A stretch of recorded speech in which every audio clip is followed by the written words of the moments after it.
man, worst man, whatever else. I've been given the dubious honour of being Richard's best man.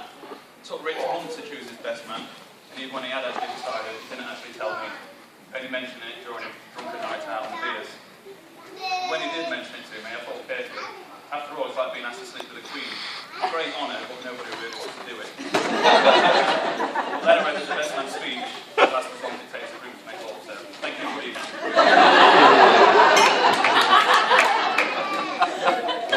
Anyway, before I start telling you about the groom's sordid past, I must first thank Rich and Gemma for inviting us to their special day, and comment on how stunning the bridesmaid look, ready to be flipped by Gemma, who I'm sure you'll agree looks breathtaking.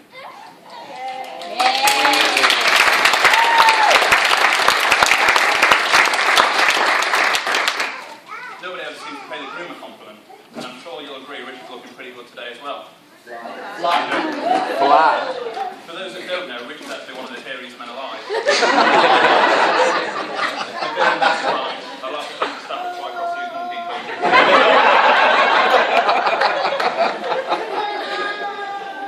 Before writing my speech, I decided to do some research on the internet, which was pretty amazing, and after many hours of being sidetracked, I stumbled across an interesting bit of information. Apparently, the continents of Europe and America are moving towards each other at a scale of 5 centimetres a year. Now, this is pretty slow progress. Scientists have actually created a scale to measure this progress, called the Rigley scale. It's about the time it's taken to make an honest woman out of Gemma.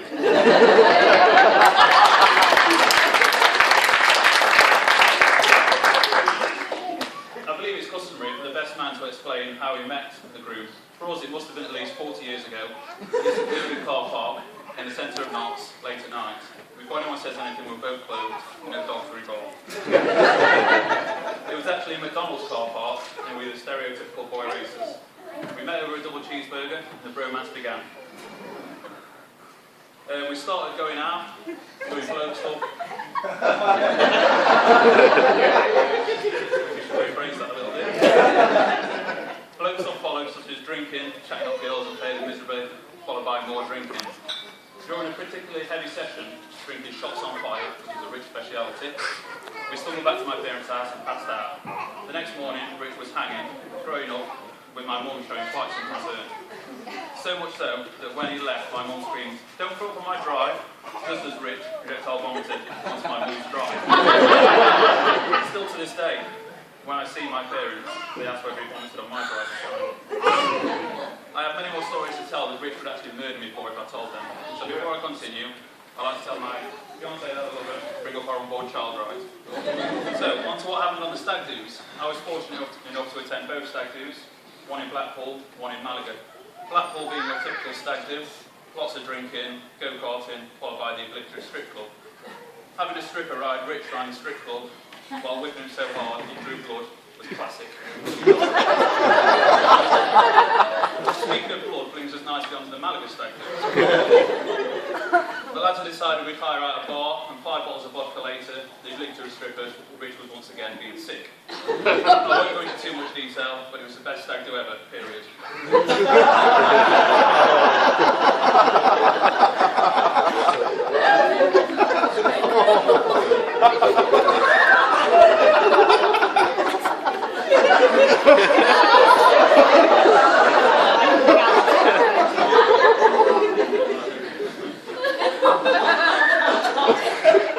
Now, the next tale from Richard's past involves a messy weekend in Blackpool, of which only me, Paul, Craig and Rich know the truth about. We arrived on a Saturday afternoon, and we began drinking everything we brought with us to the hotel. Craig made a particularly interesting concoction in a pint glass, which involved vodka, cider, lager, everything else we brought with us. A bet was made, £5 a man that can drink it.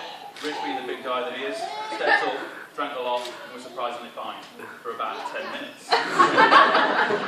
He then collapsed on the bed, stripping down to his pants, complaining he was hot.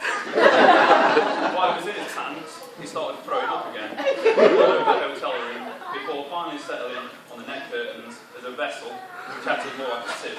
At this point, Paul was trying to catch Sid in the carry bag, Craig was trying to panic Paul, and I was taking photos.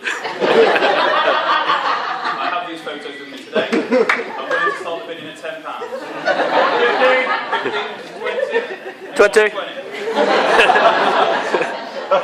Actual proof.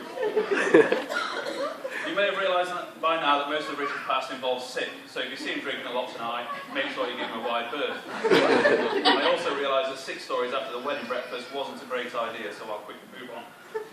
So, Richard's ex-girlfriends. This topic he specifically said he didn't want bringing up. I don't really see the problem in this. After all, he really found his feet when he met Gemma.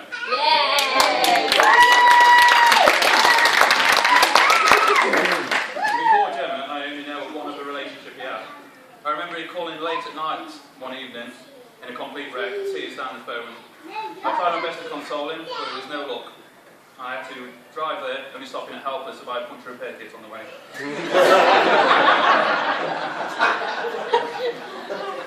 I can honestly say that Richard's better than...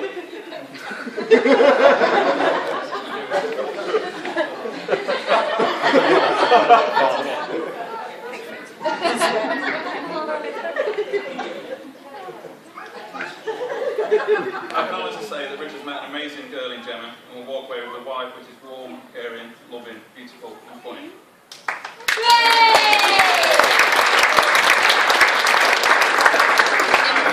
Extremely lucky die.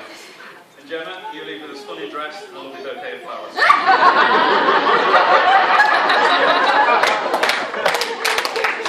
I won't keep you any longer, as I know Richard's dying to drink the bar dry and destroy the net curtains. It gives me great pleasure and relief to invite you all to stand to the new Mr. and Mrs. Rigley. Ladies and gentlemen, Rich and Gemma.